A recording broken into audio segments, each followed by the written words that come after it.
Bienvenido al podcast Legado, una conversación honesta sobre Dios, la familia y el ministerio. Nuestro deseo es que a través de preguntas, reflexiones y experiencias de vida podamos aprender cómo ser mejores personas para quienes nos rodean. Gracias por estar aquí. Este es nuestro legado. Hola, ¿qué tal? Bienvenidos a Legado, esta conversación honesta entre mi padre y yo, Arturo y Johnny, acerca de Dios, de familia y de ministerio. Hoy nuestra segunda conversación que queremos compartir con ustedes. Déjenme saludo a papá. Hola, papá, ¿cómo estás? Muy bien, gracias a Dios. ¿Qué tal el calor de Monterrey? Sé que está haciendo mucho calor por aquí y por allá. Lo estamos disfrutando. Estamos disfrutando bien el calor de Monterrey. Pues no hay de otra, ¿verdad? Para Al mal tiempo, buena cara. Al mal tiempo, un buen refresco. Para quienes nos ven de lejos, estamos acá en el norte del país y estamos en temperaturas arriba de 34 a 40 grados, disfrutando el calorcito, y a mí que me anda gustando vestirme de negro. Así que, muy bien. Don Arturo, hoy tengo una pregunta que hacerle, pastor. Pero antes de la pregunta, quiero leerle algunos comentarios que llegaron un comentario que llegó vía redes sociales por el primer episodio del Legado. Hay más comentarios, pero voy a leer uno. ¿Está bien? Está bien. Mire, dice así. Dice, saluditos, Johnny. Es de mi hermana Dora Lucio. Saludos a la hermana Dora Lucio.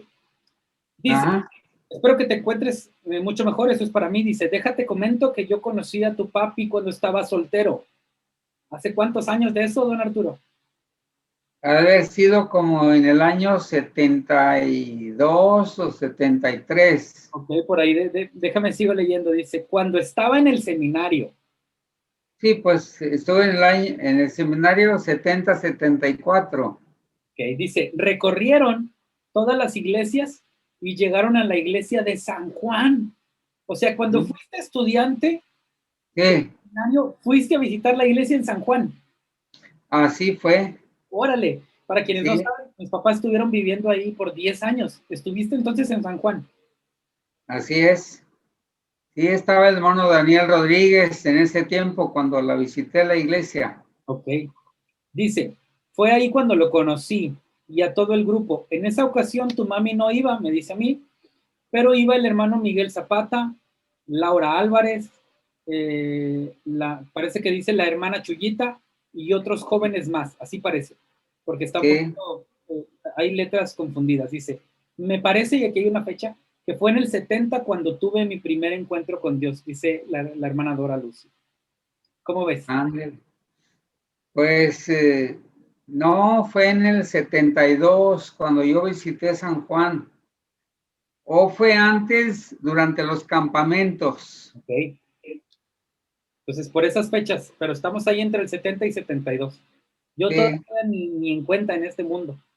No, pues no estabas programado todavía. Okay.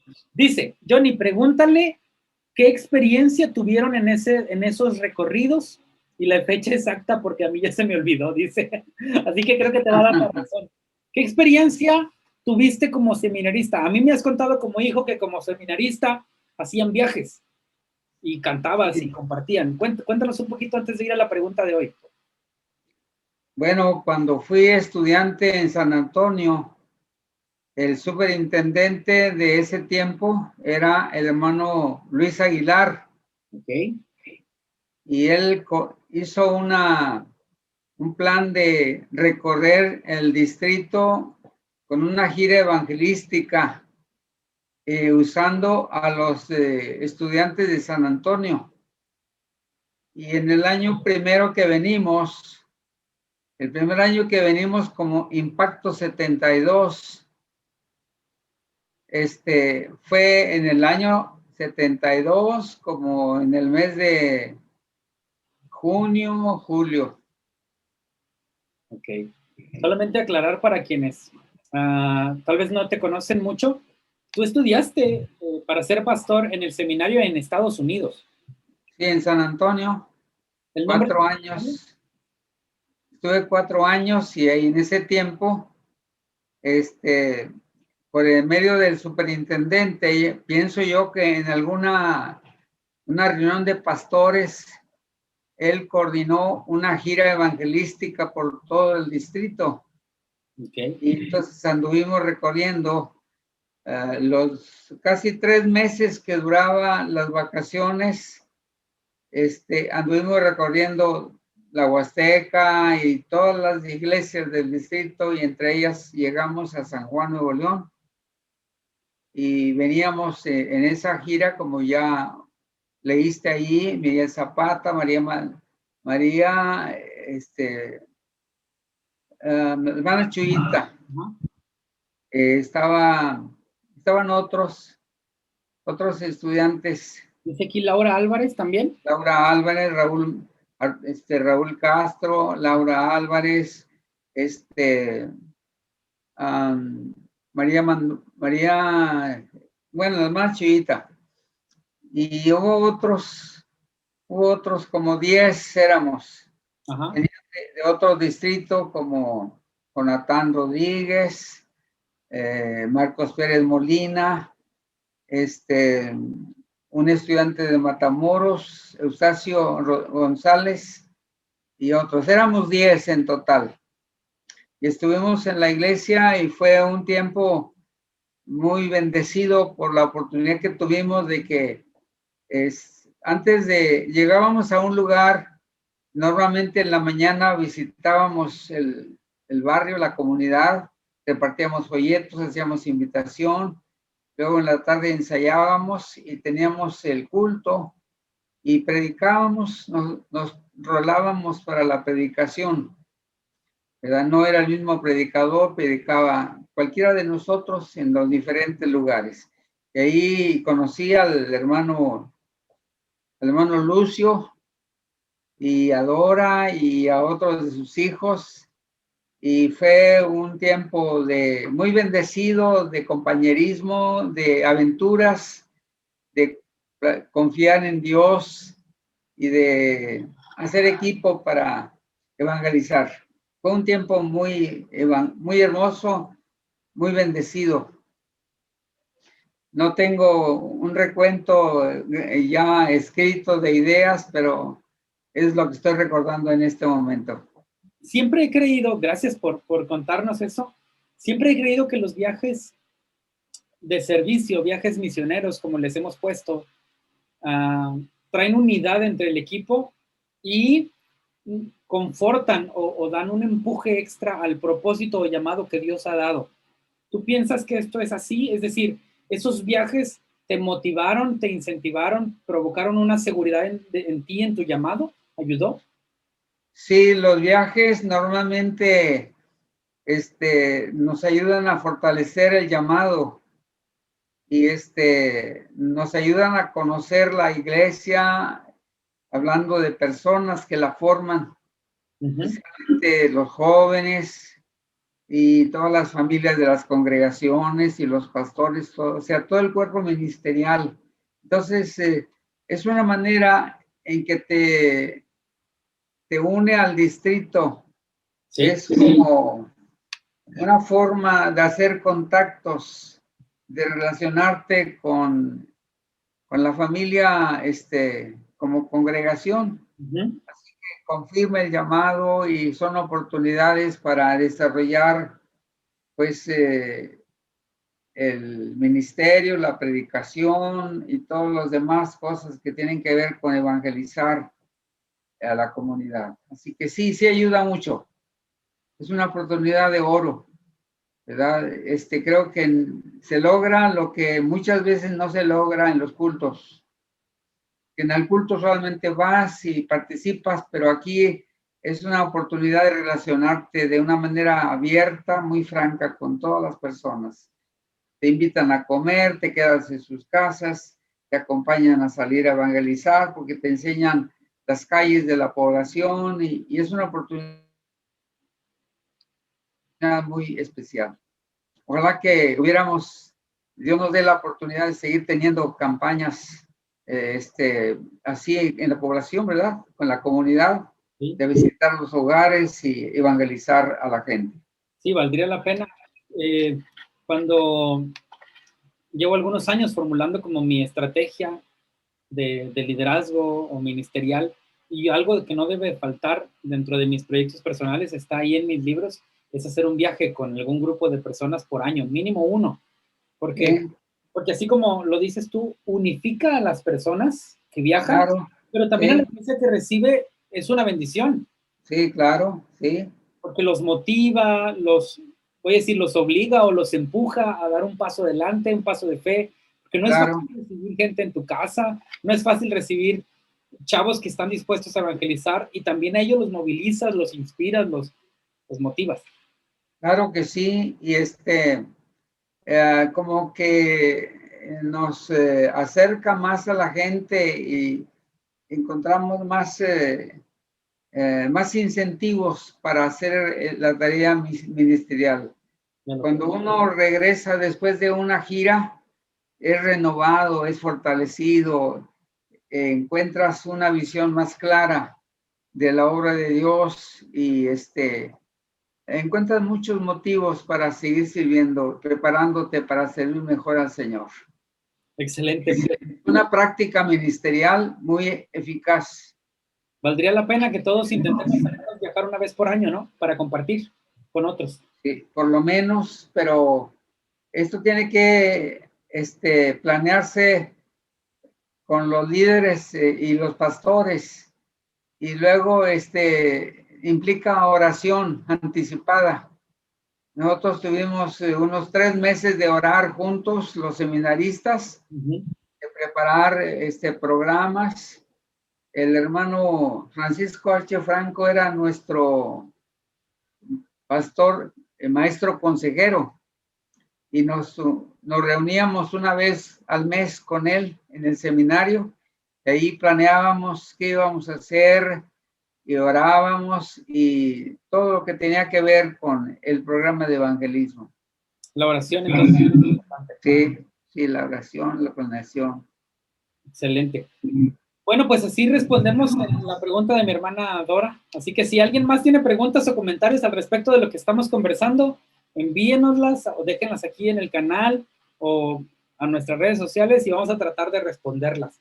Hoy quiero entrar a la pregunta del día, ¿sí? Que quiero que ayude para generar la conversación de hoy, aunque ya hemos hablado un ratito. Una pregunta, nuevamente lo digo, tal vez sencilla, pero quisiéramos escuchar tu punto de vista, tu opinión. La pregunta es esta: ¿qué es la Biblia? Bueno, la Biblia es una guía. La Biblia es luz para caminar. La Biblia es alimento. La Biblia es una oportunidad de conocer qué clase de Dios es el Dios de la Biblia, qué clase de ser, y habla de las características de Dios, de las cualidades, de los atributos de Dios, y nos habla no solamente de Dios, pero nos habla también el propósito que Él tiene para nosotros, cada uno de manera personal, individual. Allí en la Biblia encuentro el propósito de Dios para mi vida. ¿Qué espera Dios de mí? ¿Qué es lo que Él quiere que yo haga o sea? Así que la Biblia no solamente es un camino, la Biblia es luz, la Biblia es consejo, la Biblia es alimento, la Biblia, cuando la retengo, me da una autoridad, me da una investidura de poder, no poder humano, sino el poder que viene de Dios, para que yo pueda tomar de ella el consejo y la autoridad para compartirla con aquellos que no lo conocen al Señor. Así que, otra vez lo digo, es luz, es alimento, es consejo, es palabra de Dios, ¿verdad? Está el plan de Dios para la iglesia y para cada uno de nosotros en lo particular. Ahí encontramos la guianza o la guía para caminar con Dios. Ok, preguntas de esas que nos hacen los adolescentes. ¿La Biblia es un libro?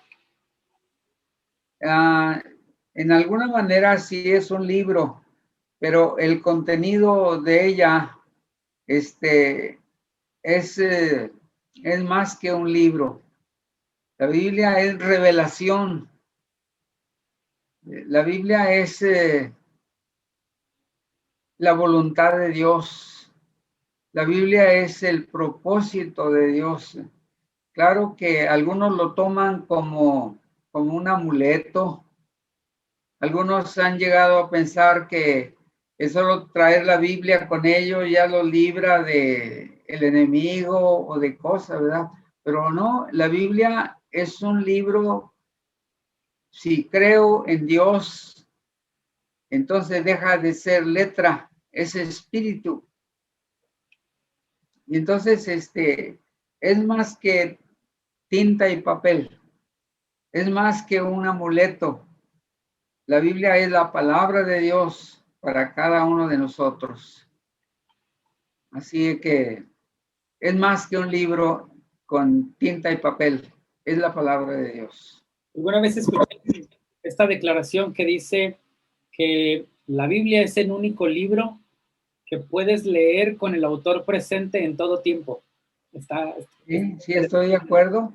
En otra parte dice, mis palabras son espíritu y son vida, ¿verdad? Así que la Biblia es espíritu de Dios y es vida de Dios para nosotros.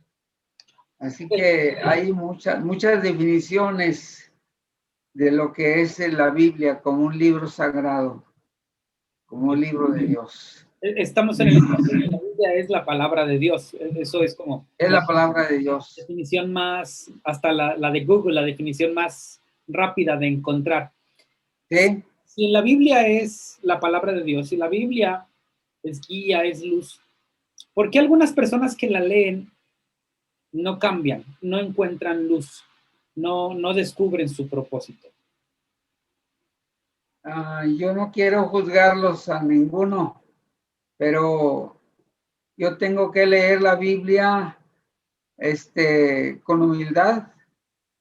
Tengo que leerla no para que la Biblia me diga lo que yo quiero que me diga. Tengo que buscar en ella lo que Dios quiere hablarme a mí. Quizá algunas personas no encuentran nada porque no buscan a Dios. Hay personas que ya van con una idea preconcebida de lo que es la Biblia y de lo que es Dios. Entonces, llevan sus propias ideas, pero a la Biblia tengo que llegar con fe, con humildad, con devoción. Tengo que llegar a ella buscando encontrar la voz de Dios. Y mucha gente lee la Biblia, pero solamente la lee para conocerla intelectualmente. Pero la Biblia no solamente es para memorizarla y entenderla intelectualmente, es un libro que nos habla al corazón. O sea, necesita las dos cosas. Necesito la mente y el corazón y fe y humildad para leer la palabra de Dios. Si no llevo esos elementos, mi mente abierta, mi corazón dispuesto a llegar con fe y con humildad, posiblemente la Biblia sea solamente versículos que los puedo memorizar, pero no me dicen nada, porque no llegan a mi alma, a mi corazón. Entonces, sí pudiera ser que alguien al leer la Biblia no encuentre sentido a la Biblia. Y pueden pasar que llegan a la iglesia y están un mes, 5 años, 10 años y no crecen espiritualmente. Pero hay un libro en las cartas de Pedro que nos dice que una vez que nosotros hemos nacido de arriba del agua y del espíritu, debemos desear como los niños pequeños, los bebés, la leche espiritual que es la palabra de Dios para que por ella podamos crecer para salvación. Pero eso es cuando nosotros hemos decidido es un asunto es un acto de mi voluntad creer en Dios. Okay. Yo tengo que decidir en mi corazón y en mi voluntad. Es un acto volitivo, es decir, de mi voluntad, libre y espontáneo, decir, quiero ser cristiano. Quiero recibir a Dios en mi corazón. Aunque no entienda nada de la Biblia, no entienda nada de la iglesia, ni sepa cómo se vive la vida cristiana, pero es un acto de aquí, de mi voluntad y de mi corazón. Yo le llamo, porque así nos decía el profesor José Rodríguez, es un acto volitivo, es un acto libre de mi voluntad, decir, quiero ser cristiano. Y entonces ahí comienza la fe.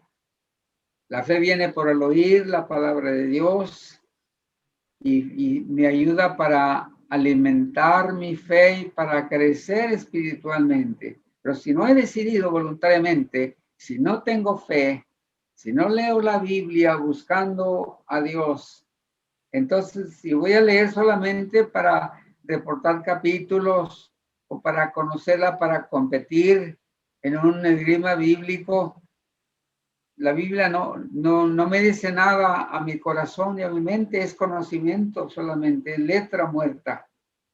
Y puedes conocer toda la Biblia como se habla de los fariseos, ¿verdad? Conoce la Biblia, pero si no la recibes en tu corazón, si no decides aceptar al Señor, o sea, al Espíritu que nos revela la palabra, el Espíritu Santo es el que inspiró a los profetas y es la revelación que viene de Dios a través del Espíritu Santo y a través de los santos hombres de Dios que nos dieron la palabra.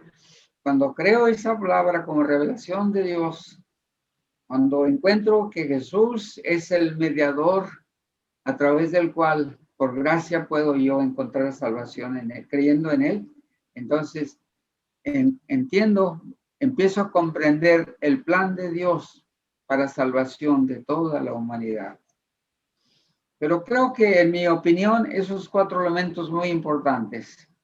Llego a Dios deseando encontrar a Dios, deseando ser cristiano, deseando nacer. Bueno, eso no lo entiendo, pero solamente creo la palabra. Quiero ser cristiano, quiero aceptar a Cristo, quiero encontrar la voluntad de Dios. Entonces la palabra cumple en mí su propósito, porque Dios eso es lo que quiere. Él ama a los pecadores, los más miserables, y la gracia de Dios nos trae a la verdad en Jesucristo. Así que todo está ahí en la palabra de Dios, pero tengo que discernirla espiritualmente, ¿verdad? Y alimentarme de ella. Cuando empiezo a alimentarme de la palabra de Dios en base a lo que quiero ser, en base a recibir al Señor en mi corazón, ella me va abriendo mi mente, mi corazón, me va mostrando el camino y encuentro la razón de ser una persona, la razón por la que estoy aquí, de quién soy, a quién sirvo, a dónde voy, todo eso, en la Biblia, en la palabra de Dios. Excelente. No se puede ser cristiano, no se puede ser cristiano sin leer y creer la palabra de Dios. De hecho, iba a decir, me gusta hacer preguntas que nos metan en problemas. Eso es bueno y malo. Porque entonces, pudiéramos poner un condicionante, o bueno, sé que no se puede, pero un cristiano o alguien que dice amar a Cristo, que no tiene un deseo por leer la Biblia, entonces será cristiano. No sé si me explico la idea. Es decir, sí, creo que estoy tratando de entenderla.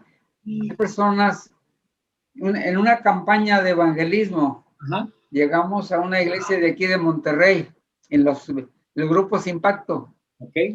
Y llegamos a una iglesia, no voy a decir cuál, y fuimos a evangelizar al barrio.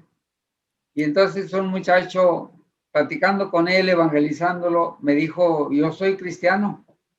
Le dije, ¿y vas a la iglesia? Dijo, no. ¿Lees la Biblia? No. Entonces, ¿por qué dices que eres cristiano? Pues mira, me dijo, mira mis barbas, mira mi pelo, Y entonces él estaba conceptualizando el asunto de la figura de Cristo, parecerse a Cristo exteriormente, ¿verdad? Su barba, su pelo, la forma de vestir y cosas así. Pero le dije, no, pero ser cristiano es asunto de corazón, no es asunto externo, como te ves, sino que tengas a Cristo dentro de tu corazón. Así que sí puede ser que haya personas que lean la Biblia o que quieran ser cristianos sin leer la Biblia, pero la Biblia es como cuando tú compras, voy a poner un ejemplo, compras una licuadora o compras un celular y nunca has tenido uno, ahí te manda el instructivo, ahí te dice el instructivo cómo trabaja la licuadora, cómo se arma, cómo se usa, exactamente todo para que te rinda. Y también la Biblia es un instructivo para nosotros. Okay. La Biblia no solamente revela a Dios, pero quiénes somos nosotros y cómo podemos vivir la vida cristiana. O sea, es el instructivo para vivir la salvación en Cristo Jesús, a través de la alianza del Espíritu, del consejo de la palabra y el consejo de la iglesia a donde me congrego. Ok. Entonces, muchos han observado la Biblia así, como un manual, como un instructivo, pero ayúdame siendo más específico o ampliando para ayudar a las personas que nos escuchan, porque es un hecho que no vienen las instrucciones en la Biblia, es decir, les hemos enseñado a la gente que es un manual, un instructivo, y al tomarla la abren y dicen, esto no es un instructivo, son historias. Es la historia de una persona, son salmos, son versos de amor en cantares, son proverbios de sabiduría. Es decir, tú ya lo dijiste, pero quisiera como retomar el punto. ¿Cómo puedo encontrar ese manual en este texto? Porque no me dice qué hacer. Por ejemplo, si hemos escuchado de parte de muchos predicadores, maestros, conferencistas que dicen, pregúntale a Dios en la Biblia. Y entonces tal vez yo tengo una duda. Dios, ¿debo de renunciar a mi trabajo, sí o no? Las dudas son muy prácticas. Entonces yo abro la Biblia, sí, claro. Te desfallece mi alma por tu salvación, mas espero en tu palabra. Y entonces la gente hacemos eso. Bueno, la gente hace eso, pero es para incluirme. Y entonces dice, no, aquí no viene nada del trabajo. Bueno, déjame ver si Dios me habla acá. Aconteció en el 4º año de Joacim, hijo de Joacías, y no me habla Dios, no me dice si debo renunciar. Entonces, partiendo de esa premisa que la gente busca respuestas rápidas, ¿cómo entonces puedo entender la Biblia como ese manual? Es decir, ¿cómo me acerco a la Biblia para entender las instrucciones para mi vida? Es que la Biblia te da principios. ¿Okay? La Biblia te da valores. Y esos principios y esos valores los encuentras en personajes bíblicos. Me parece muy interesante que Dios utiliza a seres humanos como ejemplos de vida para nosotros. Y tienes que leer la Biblia de Abraham, de Isaac, de Jacob, o sea, los patriarcas, y luego las experiencias que tuvieron, y luego más adelante Moisés y José y el rey David y los personajes del Nuevo Testamento. Entonces encuentras una dirección, un consejo a través de la vida de los personajes. Algunas veces son fracasos, otras veces dirección que te da, pero tienes que leer la Biblia. Mira, recuerda que en el Antiguo Testamento se le dijo a Josué que iba a ser el sucesor de Moisés. Mira, Josué, y no teníamos Nuevo Testamento, solamente teníamos el Antiguo Testamento, que nunca se aparte de tu boca este libro de la ley, sino que meditarás en él, no solamente leerás, meditarás en él de día y de noche, porque entonces harás prosperar tu camino como creyente, y todo te va a salir bien. Y luego la orden, te mando que te esfuerces, que seas valiente, que no temas. Todos son dirección que nos da el Señor. Esfuérzate, sé valiente, no temas, no desmayes, soy tu Dios que te acompaño. Así que encontramos consejo a manera de dirección, de valores, lo que ya dije, ¿verdad? Principios Pero, me quedo sí, con pero eso. Déjame te nos interrumpo. llega a través de la vida de personajes que encontramos en la Biblia. Y si te digo, déjame te interrumpo como para conectar o seguir conectando ideas. Entonces tengo que acercarme a la Biblia y explorar lo que en ella ocurre para entender el principio que Dios quiere para mi vida o el valor que puedo rescatar. ¿Es así? Sí, porque si solamente comienzas con el Génesis 1, 2 y 3, encuentras a un Dios amoroso que hace un plan y que pone a un hombre en un huerto y le hace una compañera y le dice todo esto, lo que debe de hacer y lo que no. Uh-huh.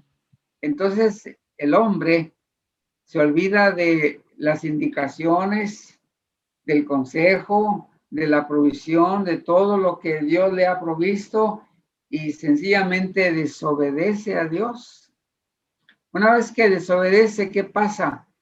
Se siente indigno, tiene vergüenza, se siente miserable, se esconde y Dios lo busca y le pregunta, ¿dónde estás? Y le da respuestas, estoy así, asá. Y Dios le pregunta, ¿has hecho lo que no te dije, lo que dije que no hicieras? Entonces él empieza a disculparse, le echándole la culpa a la mujer y la mujer a la serpiente y así, bla, bla, bla. Entonces la Biblia en alguna manera es un instructivo, es un manual, pero nos llega a través de consejo, de valores, de eso que nos llega a través de enseñanza de personajes en los mandamientos, en la ley, los 10 mandamientos que da a Moisés, que están vigentes.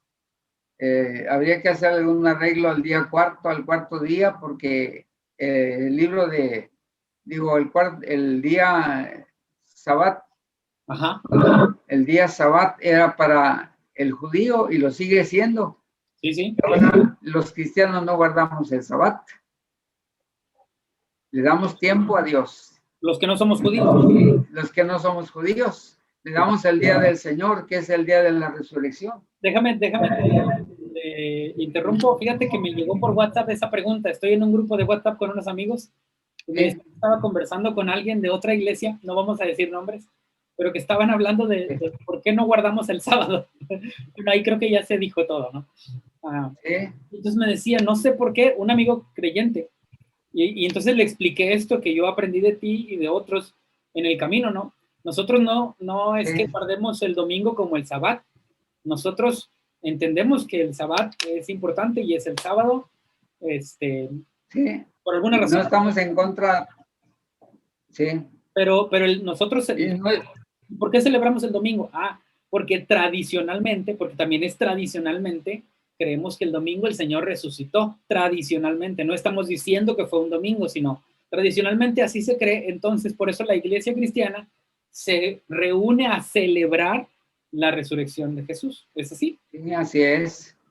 Es la fiesta del cristianismo porque es el triunfo de la fe. El primer día de la semana, que es el domingo, ¿verdad? No es el Sabbat judío, es el primer día de la semana. Sí.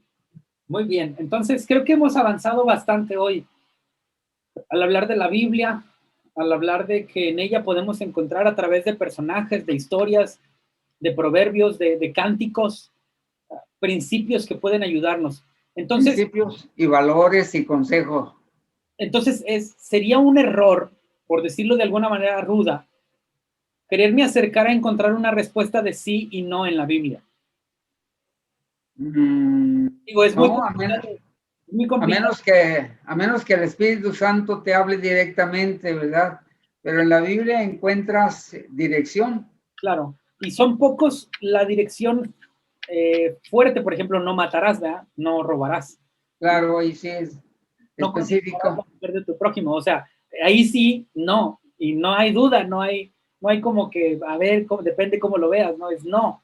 Pero en otras tienes que acercarte a la Biblia y escuchar la historia de los personajes y después escuchar al Espíritu Santo hablándote para que te dirija qué hacer.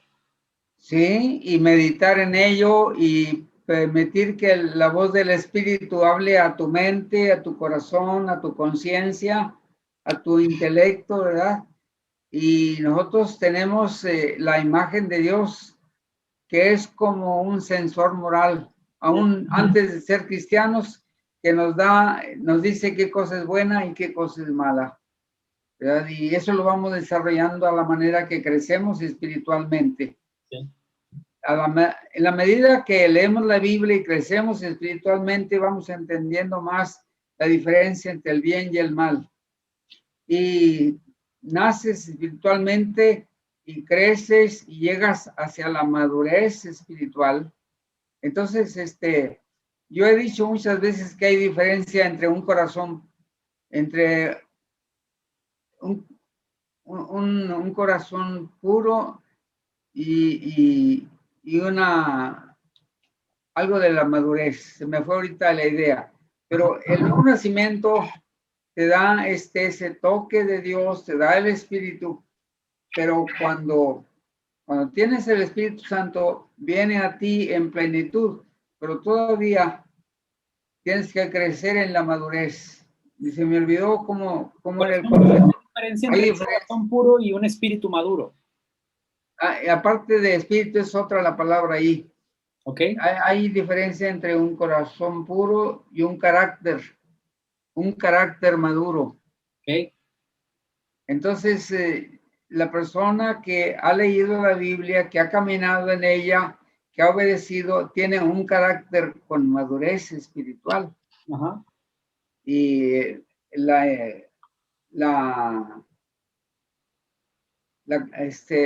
estatura. La meta es llegar a ser como Cristo, ¿verdad? Pero sí tienes un carácter maduro para discernir el bien y el mal. Y eso lo vas logrando a medida que vas caminando con el Señor. Quisiera cambiar, sino quisiera aportar a tu bien y mal aquello que te acerca a Dios y aquello que te aleja de Dios. Sí, claro. Son situaciones, porque a veces uno dice, esto es bueno o malo, depende de la perspectiva, pero hay cosas que inevitablemente son que te acercan a Dios o que te alejan de Él. Dios no se aleja, somos nosotros. No. Nos vamos haciendo para atrás de acuerdo a nuestras malas decisiones o acciones. Claro. Yo creo que nosotros a veces nos quedamos atrapados en las cosas que siendo buenas se vuelven una trampa. El Señor Jesús dijo, no amen al mundo, ni las cosas que están en el mundo, porque el mundo pasa y sus deseos, pero el que hace la voluntad de Dios permanece para siempre. Así que a veces nosotros nos enamoramos del ventilador porque es agradable, del aire acondicionado, de una casa que es cómoda, de un pastorado donde nos dan un automóvil y nos dan gasolina y nos dan toda la comodidad. Y no queremos ir a otro lugar de la montaña donde Dios nos está diciendo, te necesito allá, como le dijo a Felipe, ¿verdad? Que fue a Samaria y evangelizó al eunuco. A veces nosotros podemos seguir nuestros propios deseos, nuestros propios gustos, nuestras preferencias, y no queremos deshacernos de nuestra propia personalidad, nuestros gustos, pero tenemos que evaluar si lo que quiero es la voluntad de Dios o no, o me aleja de Dios lo que quiero, o me fortalece en Dios. Excelente. Creo que ha sido un buen tiempo de aprendizaje y de reflexión acerca de esto, de qué es la Biblia, de cómo entender la voluntad de Dios. Pastor Arturo, papá, déjanos un consejo de tu corazón, algo que hayas meditado en estos últimos días, algo que sea de parte de tu legado para nosotros en esta conversación. Bueno, entiendo que siendo cristianos, cada día estamos muriendo, nos estamos acercando al final de nuestra vida. Y eso es algo normal. Estamos de paso por esta vida. Y sabemos que el hombre nace, crece y llega a su plenitud. Como el ejemplo del día, ¿verdad? Que nace el sol y llega a su plenitud y termina. Pero en medio de todo esto de sabernos que nos espera un final, nosotros tenemos esperanza en Dios, esperanza de resurrección, esperanza de vida eterna. Y entonces dijo el apóstol Pablo, para mí el vivir es Cristo, el morir es ganancia. Dijo, con Cristo estoy juntamente crucificado.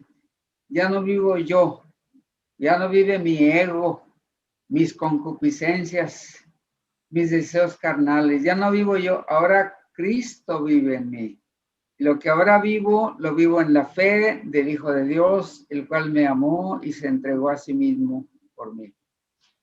Si Dios me permite llegar a su presencia, si soy fiel, entonces el cielo es un lugar deseable, porque ahí está mi Señor, está mi Salvador, está lo que más amo, está el Dios Todopoderoso que me amó, que se entregó por mí, que me dio su Santo Espíritu y que todo lo que tengo me lo ha dado a través de Él. Soy en Él. Así que vivir la vida cristiana es caminar en la voluntad de Dios. Y la voluntad de Dios es aquí, pero también es después. Así que, dijo Pablo, estoy en estrecho, quedar, si soy útil, me gustaría, pero es mejor estar con Cristo. Así que lo que quiero culminar es esto. No tengamos miedo a la segunda venida de Cristo, no tengamos miedo al COVID, no tengamos miedo al morir. Mantengámonos en la voluntad de Dios, deleitémonos en su presencia, alabándole, cantándole, adorándole, en las diferentes formas que hay. Y eso nos va a fortalecer, y eso nos va a ver, eso va a ser la diferencia entre estar en el mundo o estar en el Señor. Realmente estar en Cristo es esa diferencia, le da sentido al vivir y al morir. Le da sentido a vivir y a morir. Está buena esa frase ahí para... Entonces, tiene sentido lo que vivo cada día, y si mañana Dios me concede vivir, tiene sentido, pero si mañana me toca morir, valdrá la pena también hacerlo. Ah, sí, así es. Amén. Excelente. Bueno, pues vamos a cerrar por hoy esta conversación. Esto ha sido todo en esta segunda sesión, segundo episodio del Legado. Esperamos que puedan haberlo disfrutado. Ya les repito lo mismo, indicación. Si tienen alguna pregunta o algo que les gustaría que conversáramos, déjenlo por ahí en los comentarios aquí del canal o en nuestras redes sociales. Estamos para servirle. Muchas gracias. Esto ha sido todo en Legado. Nos vemos, papá. Nos vemos, pastor. Hasta luego. Bye, bye. Hasta pronto. Adiós. Gracias por escuchar el podcast Legado. Si te gustó, puedes suscribirte al canal y dejarnos un comentario. Nos encantaría también que puedas compartir este podcast con tus amigos y conocidos. Finalmente, este es nuestro legado.